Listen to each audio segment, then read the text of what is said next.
اعوذ باللہ من الشیطان الرجیم بسم اللہ الرحمن الرحیم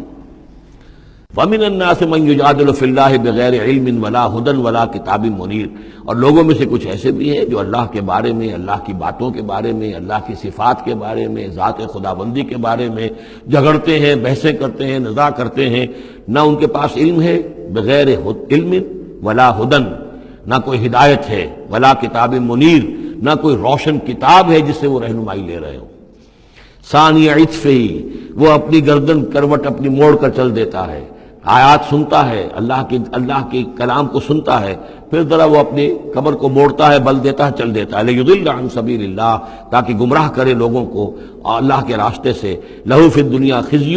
اس کے لیے دنیا کی زندگی میں بھی رسوائی ہے، ونذیقہ یوم القیامت عذاب الحریق، اور قیامت کے دن ہم اسے جلانے والے عذاب کا مزہ چکھائیں گے۔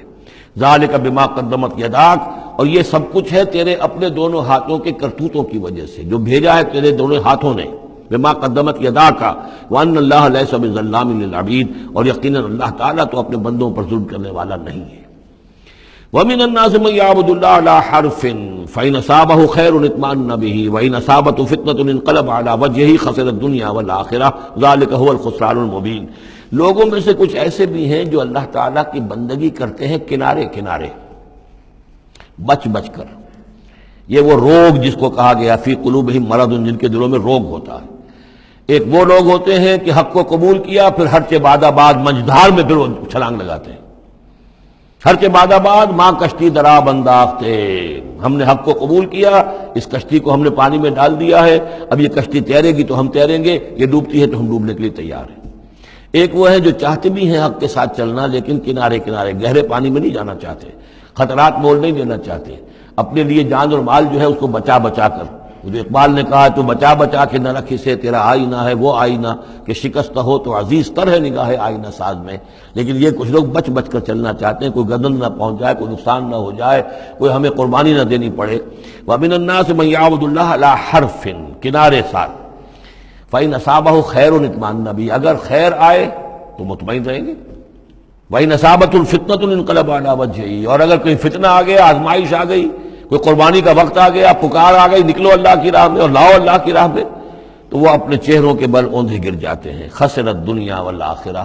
یہ خسارہ ہے، یہ گھاٹا ہے، یہ نقصان ہے دنیا اور آخرت دونوں کا۔ ذالک هو الخسران المبین، اور یہ بہت ہی نمایاں اور واضح تباہی ہے۔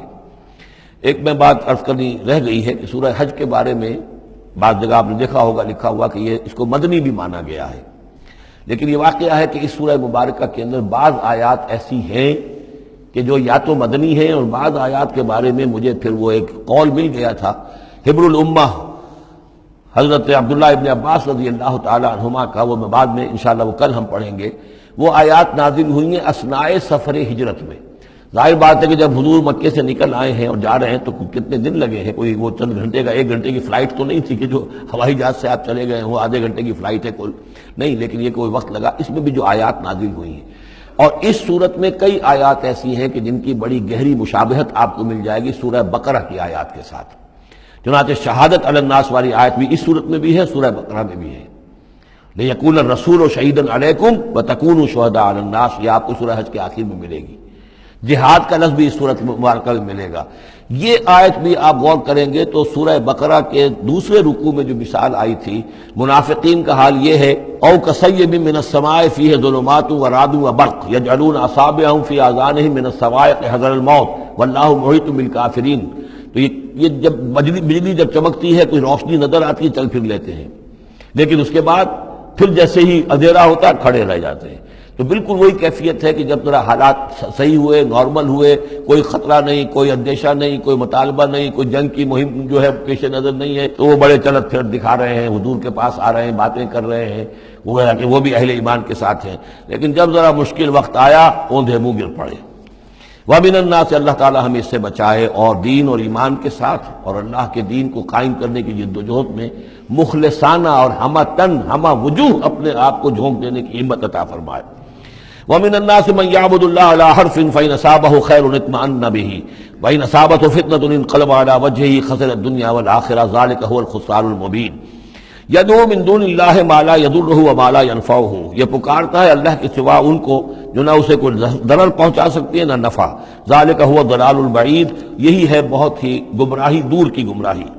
یدعو لمن ضرہ اقرب من نفعہ، وہ پکارتا ہے اللہ کو اس کو کہ جس کا ضرر جو ہے وہ اس کے نفع سے قریب تر ہے۔ اللہ کے سوا کسی کو پکارو گے تو نفع تو کوئی ہے نہیں لیکن ضرر تو پہنچ گیا۔ لبیس المولا و لبیس العشیر، بہت ہی برا ہے وہ دوست اور بہت ہی برا ہے رفیق۔ ان اللہ یدخل الذین آمنوا وعملوا الصالحات جنات تجری من تحتها الانہار، یقیناً اللہ تعالیٰ داخل کرے گا ان لوگوں کو جو ایمان لائے اور جنہوں نے نیک عمل کیے ان باغات میں جن کے دامن میں ندیاں بہتی ہوں گی۔ ان اللہ یفعل ما یرید، یقیناً اللہ تعالیٰ کرتا ہے جو چاہتا ہے، جس چیز کا ارادہ کرتا ہے وہ کر گزرتا ہے، فعال لما یرید ہے۔ من کان یظن ان لن ینصرہ اللہ فی الدنیا والآخرۃ فلیمدد بسبب من السماء ثم لیقطع فلینظر هل یذهبن کیدہ ما یغیظ۔ یہ آیت مشکلات القرآن میں سے ہے، بہت سے مختلف انداز میں اس کی تعبیرات کی گئی ہیں، لیکن میرا دل ٹھکا ہے اسی تعبیر پر کہ جو موضح القرآن میں شاہ عبد القادر دہلوی رحمۃ اللہ علیہ نے کی ہے، اور میں اسی کو وضاحت کے ساتھ پیش کر رہا ہوں۔ جو شخص دین کے لیے خدمت کر رہا ہو، دین کے لیے لگا ہوا ہو کام کے اندر، داعی ہے یا اس کسی داعی کے ساتھ ہے، اب اس کے لیے یہ ہوتا ہے کہ ایک تو امید ہوتی ہے کہ اللہ کی مدد آئے گی، آج نہیں تو کل آئے گی، کل نہیں تو پرسوں آئے گی۔ اگر کسی وجہ سے انسان حالات کو دیکھ کر اتنا مایوس ہو جائے کہ اللہ کی مدد کی اسے امید نہ رہے، یہ چیز پھر اس کے لیے بہت بڑی ناکامی کا سبب بن جائے گی۔ امید پیوست رہ شجر سے امید بہار رکھ، اللہ سے مایوس نہیں ہونا چاہیے۔ نہ لا تقنطوا من رحمت اللہ، ٹھیک ہے دیر ہو جائے کوئی حرج نہیں، لیکن یہ کہ یہ اللہ کی مدد آئے گی، اللہ جو ہے نصرت فرمائے گا، اللہ تعالیٰ ہماری مدد کرے گا۔ والذین جاہدوا فینا لنہدینہم سبلنا، جو لوگ ہماری راہ میں محنت کریں گے، جدوجہد کریں گے، ہم لازماً انہیں اپنے راستے دکھائیں گے۔ یہ اللہ کا پختہ وعدہ ہے، ان وعدوں پر یقین رکھنا چاہیے۔ لا انک لا تخلف المیعاد، اے اللہ ہمیں یہ اندیشہ نہیں ہے کہ تو اپنا وعدہ پورا نہیں کرے گا، خلاف کرے گا، ہاں ہمیں اندیشہ ہوتا ہے کہ ہم تیرے وعدوں کے مصداق بن سکیں گے یا نہیں، ان کا مصداق بننے کی شرائط پوری کر سکیں گے کہ نہیں۔ یہ کیفیت بندے کی رہنی چاہیے، اللہ تعالیٰ کی مدد سے اور اللہ تعالیٰ کی نصرت سے مایوس کبھی نہیں ہونا چاہیے۔ تو اس کی ایک مثال دی ہے کہ اگر کوئی شخص کسی رسی کے ساتھ کہیں اوپر سے ایک رسی ہے اس نے پکڑا ہوا ہے، تو تب تک تو یہ کہ تھاما ہوا ہے، یہ اللہ تعالیٰ کے ساتھ ہے نا، حبل اللہ، یہ قرآن جو ہے القرآن حبل اللہ الممدود من السماء الی الارض، اسی طرح امید اللہ سے رکھنا، رجا رکھنا، یہ بھی گویا کہ ایک معنوی رسی ہے کہ جو اللہ تعالیٰ کے ساتھ ہمیں جوڑے ہوئے ہیں۔ جب تک یہ رسی رہے گی ہمیں سہارا رہے گا، جب یہ رسی کاٹ دیں گے ہم، وہ امید منقطع کر دیں گے، تو سوائے اس کے اور کیا ہوگا کہ زمین پر روندے منہ گر جائیں گے۔ من کان یظن ان لن ینصرہ اللہ فی الدنیا والآخرہ، جس شخص کا یہ گمان ہو جائے کہ اللہ ہرگز مدد نہیں کرے گا اس کی دنیا میں اور نہ آخرت میں، فلیمدد بسبب من السماء، اسے چاہیے کہ ذرا ایک رسی آسمان کی طرف تانے، ثم لیقطع، پھر کاٹ دے، اسے توڑ دے، فلینظر هل یذهبن کیدہ ما یغیظ، پھر دیکھے کہ اس سے اس کا جو غصہ ہے اندر کا، اس میں جو مایوسی کی آگ جل رہی ہے اس میں کوئی کمی ہوئی۔ جب تک وہ رسی ہے کچھ نہ کچھ امید تو رہے گی، تو اس امید جو ہے اللہ پر اور اللہ کی نصرت اور اللہ کے وعدوں پر جو یقین ہے اس کو برقرار رکھو، یہ تمہیں سہارا دے گی۔ وَكَذَلِكَ أَنزَلْنَاهُ آيَاتٍ بَيِّنَاتٍ، اسی طرح ہم نے اتارا ہے اس قرآن کو روشن اور کھلی باتوں کی شکل میں۔ وَأَنَّ اللَّهَ يَهْدِي مَن يُرِيدُ، اور اللہ تعالیٰ ہدایت دیتا ہے جس کو چاہتا ہے، یا اللہ تعالیٰ ہدایت دیتا ہے جو چاہتا ہے کہ اس کو ہدایت ملے۔ صدق اللہ العظیم۔